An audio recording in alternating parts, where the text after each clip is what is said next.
Ayun, so kitang-kita agad natin yung pagka-gold niya. And meron nga siyang plastic. Ayan.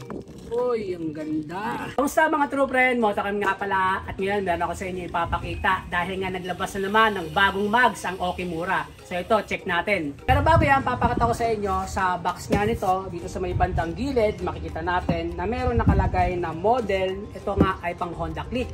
Ang sukat nga nito sa harapan ay 185 by 14 at sa likod naman ay 215 by 14. At ang color niya ay matte gold. So ito, i-unbox na natin siya. So ito, bubuksan natin siya dito. Tapos angat lang natin siya. Ayun, so kitang-kita agad natin yung pagka-gold niya. And meron nga siyang plastic. Ayan. Uy, ang ganda. Then check natin yung kabila. Ito naman yung isa. Ayun. Ayun oh, ganda oh. So tanggalin natin siya sa plastic. Ayan, tusukin lang natin dito.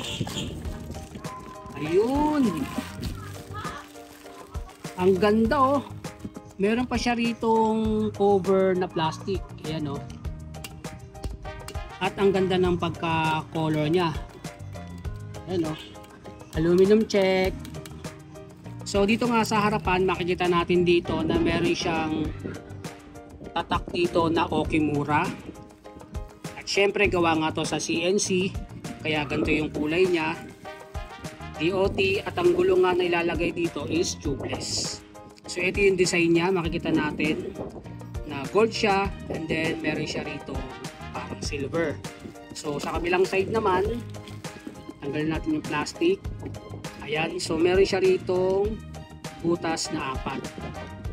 Apat na butas and then may bearing sa loob. Ayan, magkabilaan yung bearing niya. And then yung spoke niya, makikita natin dito. Ayan, 1, 2, 3, 4, 5, 6, 7, 8, 9, 10. So 10 spoke. Ayan, so ganda. Ito naman yung sa may bandang likuran natin. So buksan na rin natin siya, butasin natin siya dito. Yun. Ang ganda.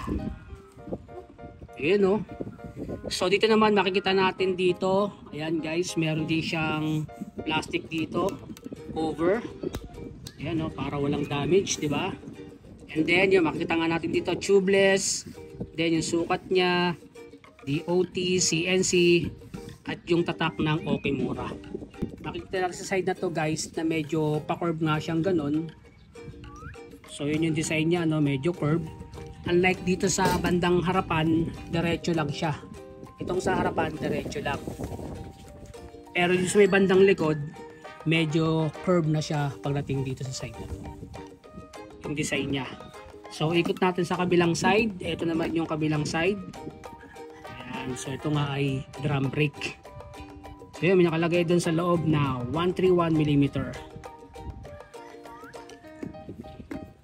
Ayan, so papansin din natin sa side niya, sa mga spoke niya. Ayan, medyo nga curve siya. And then, yun. Overall guys, maganda yung pagkakadesign sa kanya. Tsaka talagang very unique. So, yun, same lang din sa harapan. 1, 2, 3, 4, 5, 6, 7, 8, 9, 10. Sa inyo mga true friend, ito nga yung bagong labas ng Okimura. So, ito nga ay pwede sa ating mga Honda Click.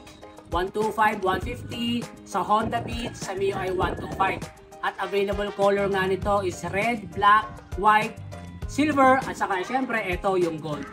So ang price range naman nito is 4,000 pesos, harap at likod na yan. So isang set na siya. Kaya ang pinakamaganda pa rito is plug and play na siya pag isasalpak sa ating mga motorsiklo.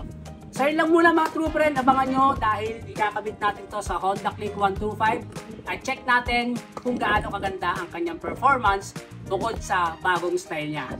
So para sa iba pang information, check nyo lang ang Facebook page ng Okimura para lagi kayong updated sa mga ilalabas nila. So paano? Ride safe and God bless!